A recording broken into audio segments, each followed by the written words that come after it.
Have you ever noticed that almost no one falls because of incompetence, but many fall because of talking too much? It's not the mistake that destroys reputations. It's the explanation. It's the impulse to justify oneself, to defend oneself, to prove one is right. Machiavelli had already understood something cruel about human nature. Those who expose themselves excessively relinquish power, even when they believe they are being honest. In politics guided by reality, not by ideals, words are traces, and every trace can be followed. There is a dangerous illusion that few question, that transparency generates respect. In practice, what generates respect is control. Those who talk too much reveal fear, insecurity, and a need for approval. And those who observe perceive all of this, even without being able to explain it. Better to be feared than loved is not about toughness. It's about being emotionally unreadable. While some pour out their thoughts, others build advantage in silence, using the appearance of virtue, and fortune, and the calculated use of force to protect their own image. In this video, you'll see the exact moments when speaking seems harmless, but exacts a high price later. Common, social, almost automatic situations that act as invisible traps. If you've ever left a conversation with that strange feeling of, "I talk too much," that wasn't by chance, it was a warning. And when you understand these patterns, something changes. You stop explaining yourself and start being taken seriously. If something inside you awakened while listening, don't ignore that feeling. This channel isn't about videos, it's about memories. Remember who you were before the fear, before the exhaustion, before the silence. Each new video here is a different reflection of your own soul, an invitation to understand what the world never taught you. The power you seek outside has always been within you.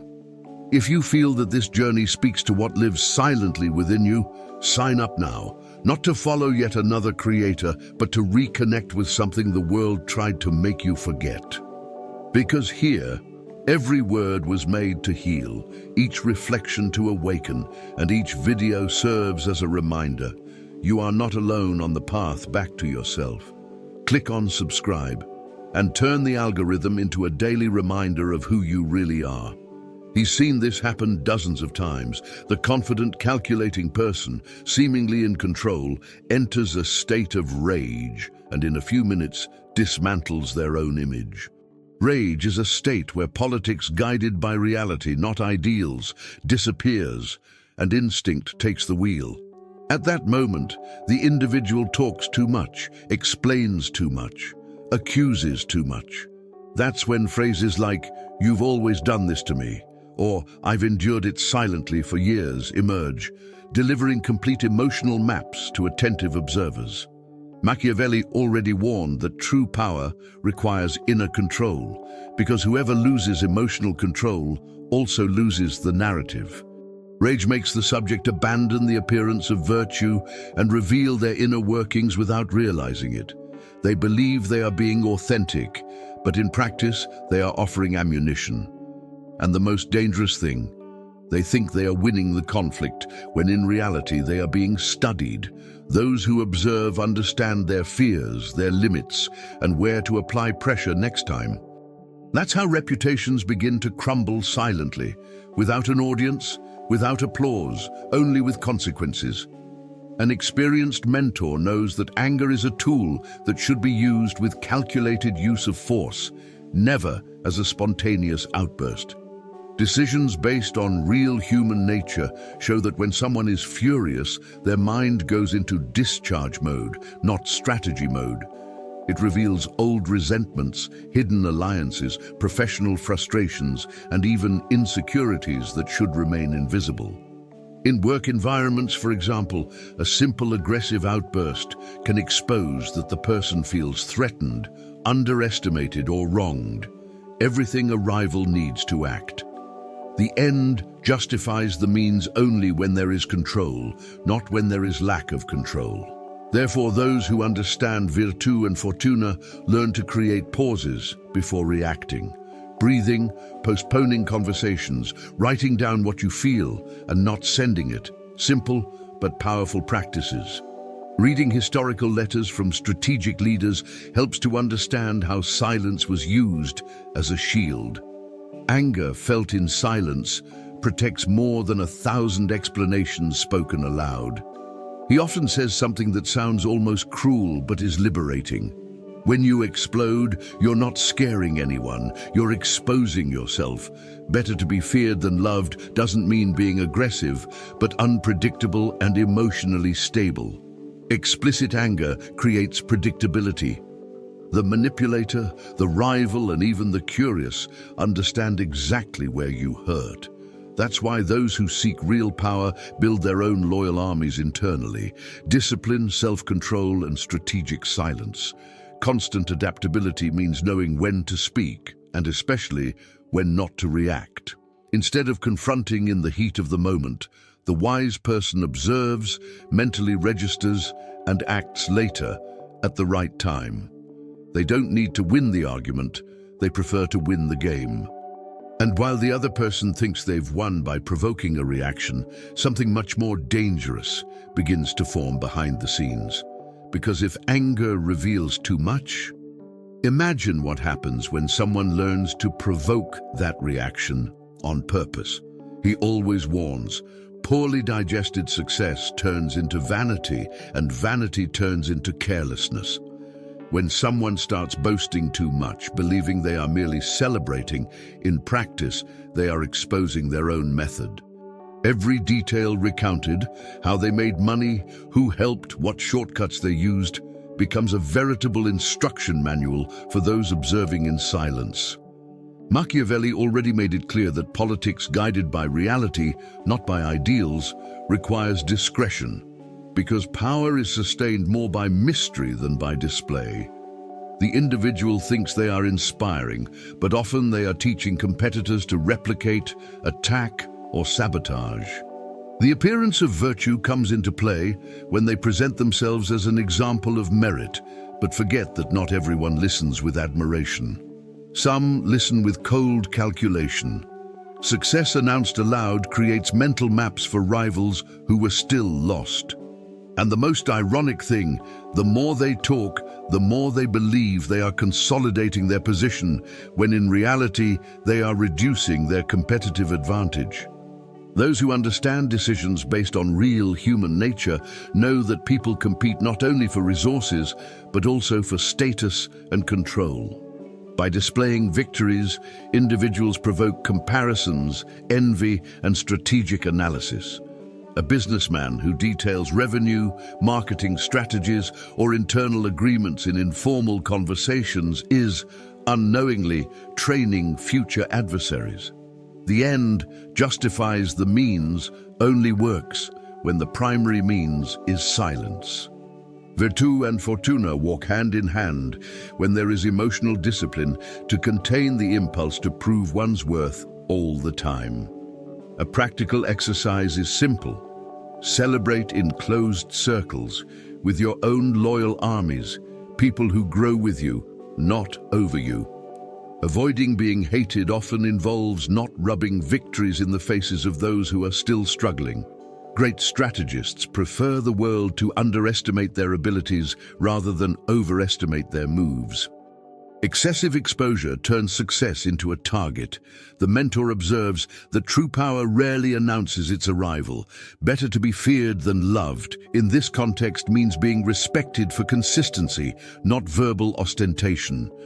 Constant adaptability implies knowing when to advance and when to disappear from the radar. By speaking less, the individual preserves room for maneuver and keeps others in a state of doubt.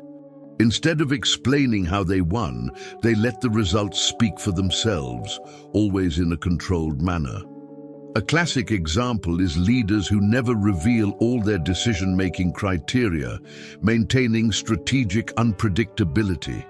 Silence here is not false humility, it is the calculated use of force. While some transform victories into long speeches, others transform silence into accumulated advantage. And it's curious to note that the more someone justifies or exalts themselves, the more they reveal disguised insecurity. This need for recognition often opens the door to something even more dangerous, especially when filters begin to fall in less formal environments. He often says, half in a warning tone, half in an ironic tone, alcohol doesn't create truths, it removes breaks. When a person drinks, what falls off isn't the mask, it's the filter. That strategic care, so necessary in a politics guided by reality, not ideals, simply evaporates. At bar tables, social gatherings, or harmless parties, stories emerge that should never leave one's mind. Comments about bosses, partners, family members, future plans, or old resentments flow freely. Machiavelli would understand this as a classic self-preservation error, giving away unnecessary information. The individual believes they are creating a connection, but they are distributing data. The appearance of virtue mixes with false intimacy, and the result is dangerous. The listener isn't necessarily emotionally drunk. Many are lucid, attentive, and storing every detail. The relaxed atmosphere creates an illusion of security that never actually existed. Decisions based on real human nature teach us that information is currency, and those who give away currency for free lose power. Alcohol pushes people towards long speeches, unnecessary explanations, and confessions that cannot be retracted. A simple example: someone comments, amidst laughter, that they are dissatisfied at work or thinking about leaving the company. The next day, that phrase has already taken on a life of its own. The end justifies the means only works when there is control over the means, and alcohol dissolves that control. Therefore, disciplined strategists create clear personal rules, limiting consumption, avoiding certain topics, or simply observing more than speaking. Virtù and fortuna appear when the individual understands that they don't need to fill the silence with words. Loyal armies are not built at noisy tables, but in carefully selected conversations. Avoiding being hated often begins with avoiding talking too much when the body craves euphoria. The experienced mentor reminds us that better to be feared than loved also applies to the perception of emotional sobriety. Those who maintain composure while others let loose are seen as difficult to read, and this generates silent respect. Constant adaptability means knowing when the environment calls for a discreet presence, not verbal protagonism. Drinking less, alternating with water, leaving earlier, or simply listening are simple but extremely effective strategies. The calculated use of force here is internal, mastering one's own impulse to expose oneself. While some feel free by opening their hearts, others gain an advantage by not having revealed anything. And the curious thing is that often those who spoke too much wake up the next day with a vague feeling of regret without knowing exactly why. This discomfort is usually the first sign that something was given away, and not always to the person who deserved it. Under different pressure, this pattern tends to repeat itself even more intensely. He observes that stress is a silent interrogator. When pressure mounts, tight deadlines, constant demands, accumulated conflicts, the mind seeks immediate relief. It is at this point that many people begin to talk too much, not strategically, but out of exhaustion. Politics guided by reality, not by ideals, shows that fatigue breaks down defenses with the same efficiency as anger or alcohol. Under extreme stress, a person verbalizes doubts, fears, and insecurities that they would never reveal in a state of equilibrium. Phrases like, "I don't know if I can handle it," "I think this is too big for me," or "I'm lost," slip out almost imperceptibly. Machiavelli would understand this as a momentary failure of virtù, because whoever reveals fragility out of context reveals their exact point of pressure. The appearance of virtue dissolves, and the individual finds themselves emotionally naked before someone who may not have good intentions. Decisions based on real human nature indicate that people under stress want understanding, but receive evaluation instead. The listener doesn't always offer support. Often they file away the information. A colleague who listens to your insecurity learns where you hesitate. A superior who perceives your burnout learns how far they can push. The end justifies the means only works when the means are not impulsive venting. Therefore, experienced strategists create safe outlets, physical exercise, private writing, selective mentoring, or conversations with people outside the power game. Your own loyal armies are not those who merely listen, but those who don't use your vulnerability as an advantage. Avoiding being hated in this scenario involves not transferring your emotional burden to competitive environments. Stress is not the enemy. Uncontrolled exposure is. The mentor often says that better to be feared than loved also means being seen as someone who can withstand pressure without breaking down in words. Constant adaptability involves recognizing one's own limits without announcing them to the world. Instead of confessing weakness in the heat of the moment, he recommends pausing important decisions, reducing interactions, and regaining focus. The calculated use of force here means knowing when to retreat without over-explaining. Many silent leaders have gone through profound crises, but almost no one knew when they happened, not because they didn't feel fear, but because they chose strategic silence. While some find relief by talking, others strengthen themselves by internally reorganizing. And it's curious to note that the greater the stress, the greater the temptation to seek immediate empathy. However, in certain environments, empathy is just a disguised tool. When this happens, someone learns something about you and may decide to use it at the most convenient moment. He always points out a detail that goes unnoticed by most. Not all vulnerability is sincere. In many cases, it is calculated. The experienced manipulator deeply understands politics guided by reality, not ideals, and knows that people feel compelled to reciprocate emotional openness.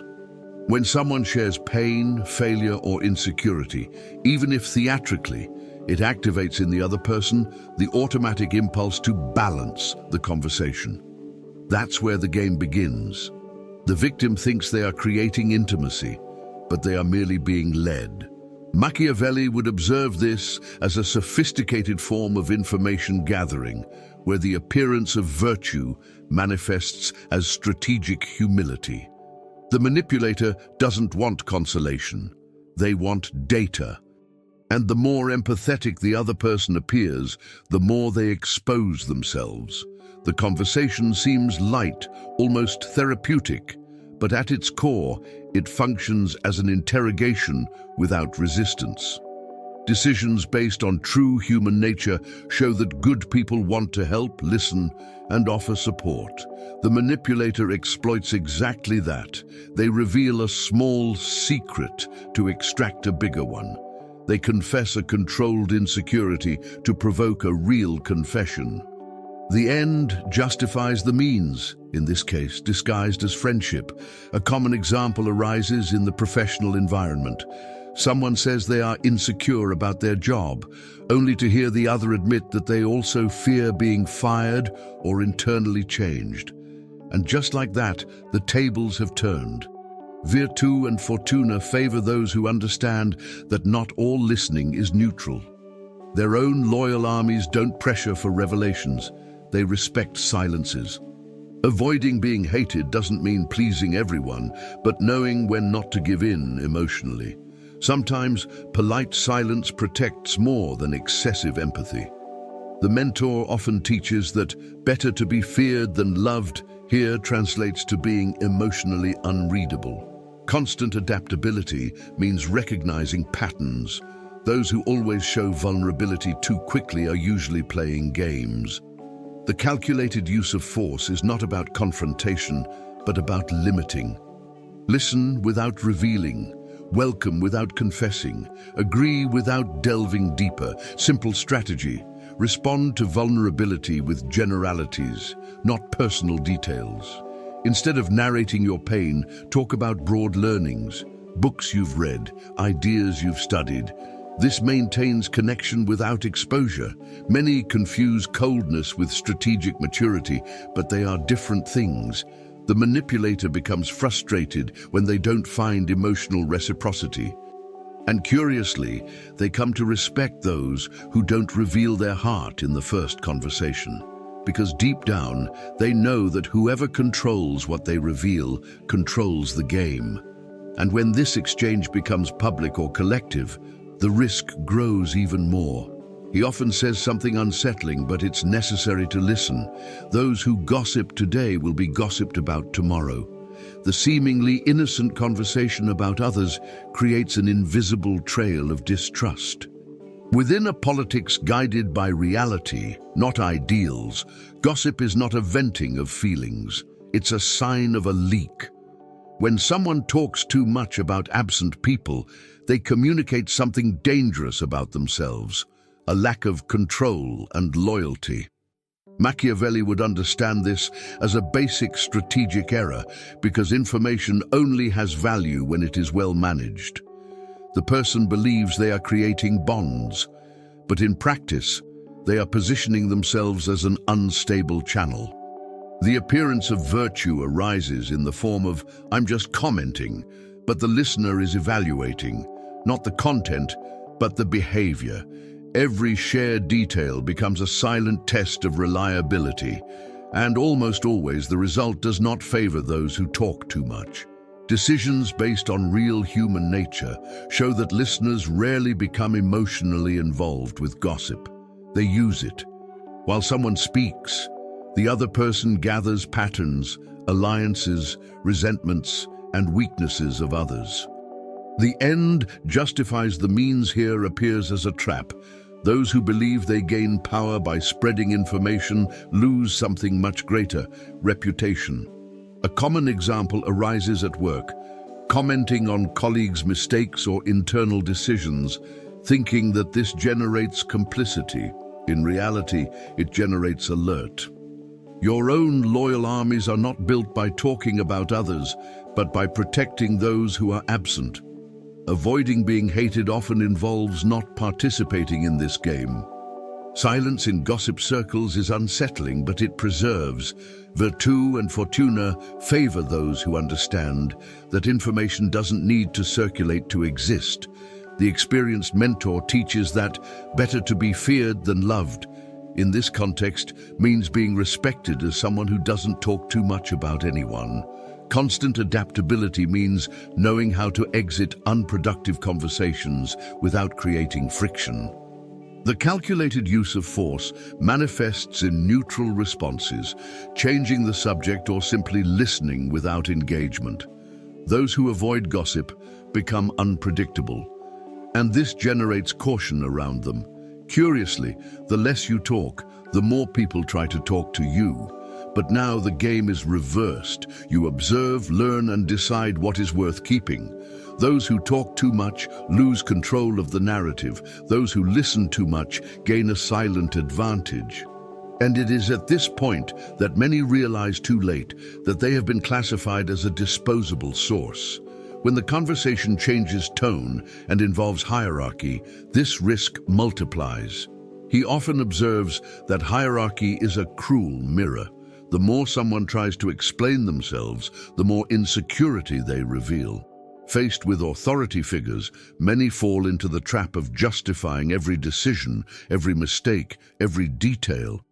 Politics guided by reality, not ideals, shows that power doesn't respond to excessive explanation. It observes behavior. When a person defends themselves too much, speaks too quickly, or tries to prove their worth all the time, they send a silent message, a lack of inner confidence. Machiavelli already warned that the true strategist doesn't beg for understanding, they demonstrate control. The appearance of virtue arises when someone tries to seem responsible but ends up sounding anxious. The superior doesn't just listen to the content, they measure the emotional state, and the longer the defense, the clearer it becomes that something has gone off track. The mistake often isn't in the fact itself, but in the desperate way of explaining it. Decisions based on real human nature indicate that authority respects clarity, not verbosity. An error admitted objectively usually generates more respect than a defense full of emotional justifications. The end justifies the means does not mean humiliating oneself to preserve one's position, but choosing strategic silence when it offers the most protection. A practical example.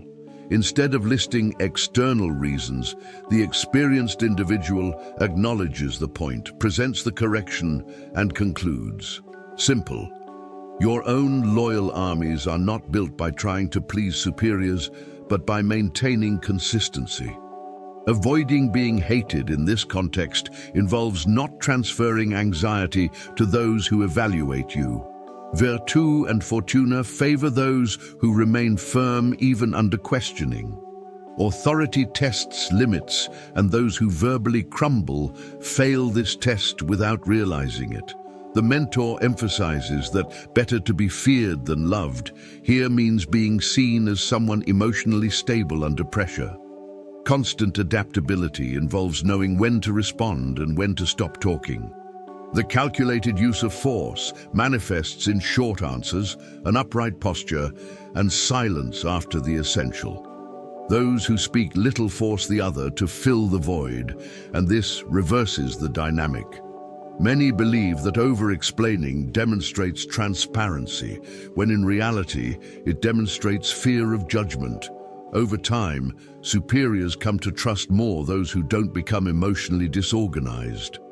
Curiously, in trying to protect themselves by talking too much, the person exposes themselves even more. And when this logic breaks down, impulsive reactions arise that can lead to something even more destructive: the desire for revenge disguised as justice.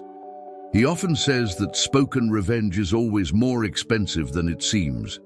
When someone feels betrayed, the first temptation is to expose everything: messages, behind-the-scenes details, secrets, silent agreements.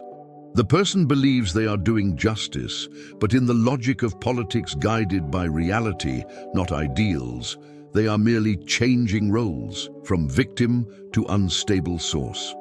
Machiavelli would understand this as an emotional miscalculation, because whoever reveals secrets proves they are capable of revealing them. Anger gives a feeling of immediate relief, but the price comes later. The appearance of virtue emerges in moral discourse, while the real reputation crumbles behind the scenes. Attentive observers don't ask, "Who is right?" They ask, "Who can I trust?" And whoever exposes today will be shunned tomorrow. Verbal revenge seems strong, but it weakens the strategic position of the one who executes it. Decisions based on real human nature show that no one voluntarily associates with someone who doesn't know how to keep quiet. The end justifies the means rarely applies when the means is emotional exposure. A simple example: a broken partner who starts revealing internal details of the business to prove they were wronged. The market doesn't see courage, it sees risk. Loyal armies don't form around those who blow up bridges, but around those who know how to leave quietly. Avoiding being hated isn't about protecting traitors, it's about protecting one's own image.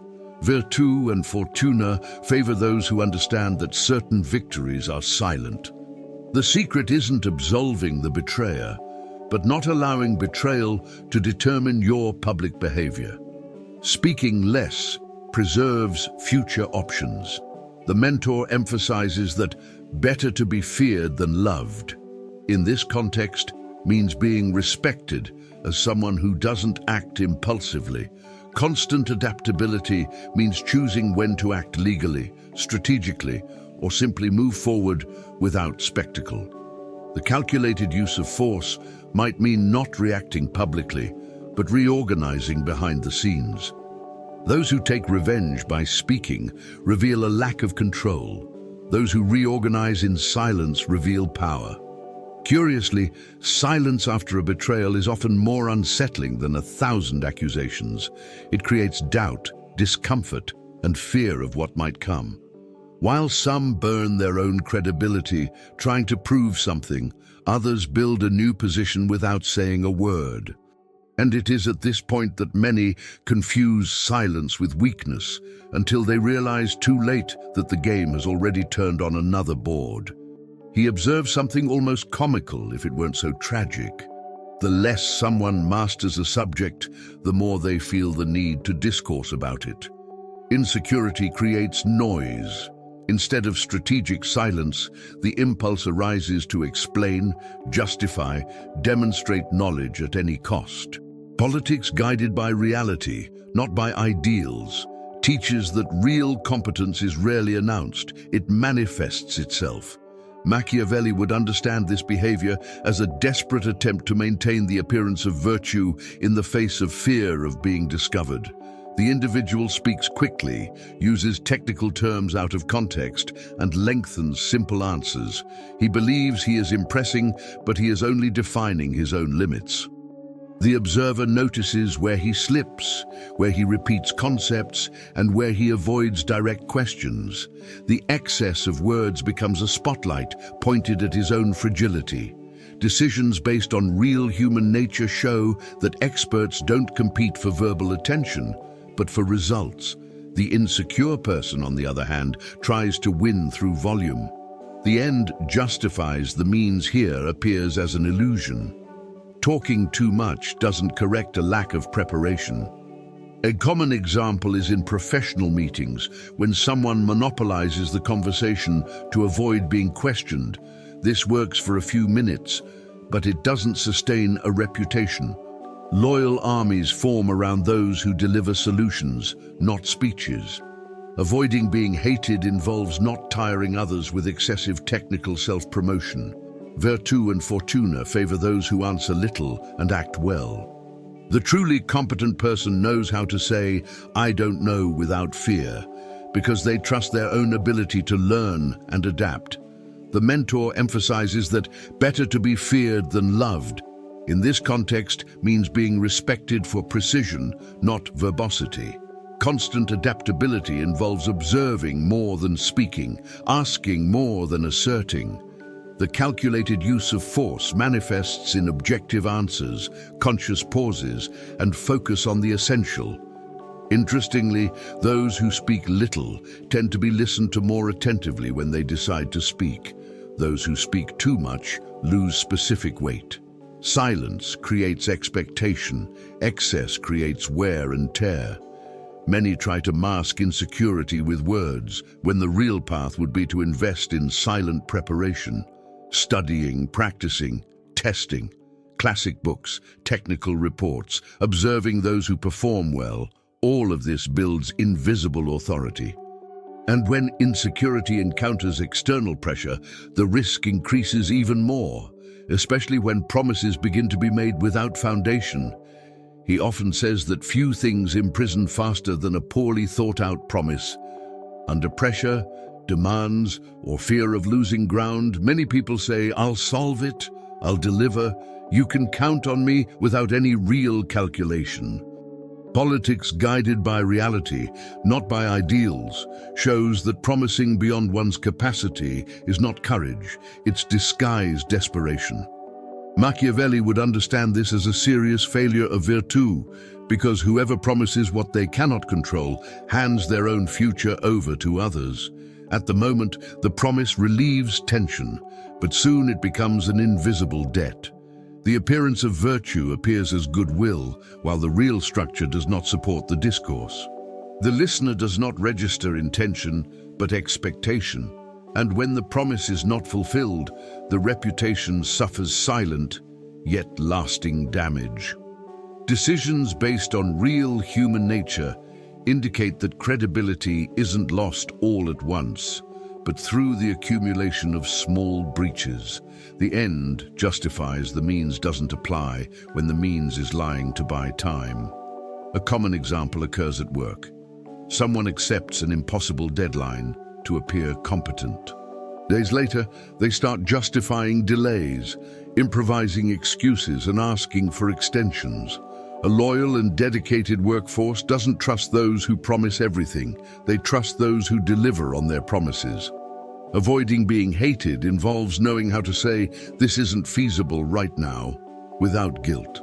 Virtù and fortuna favor those who negotiate limits beforehand, not excuses afterward. The curious thing is that most people respect an honest no more than an empty yes. But the fear of disappointing leads many to dig their own trap. The mentor emphasizes that better to be feared than loved.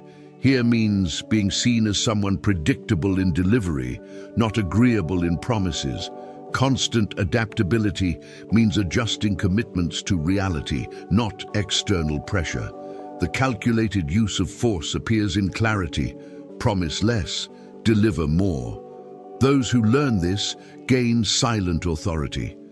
Over time, superiors, partners, and allies come to trust them because they know exactly what to expect. Those who constantly promise too much become noise. The impossible promise transforms into a psychological prison, eroding focus and trust.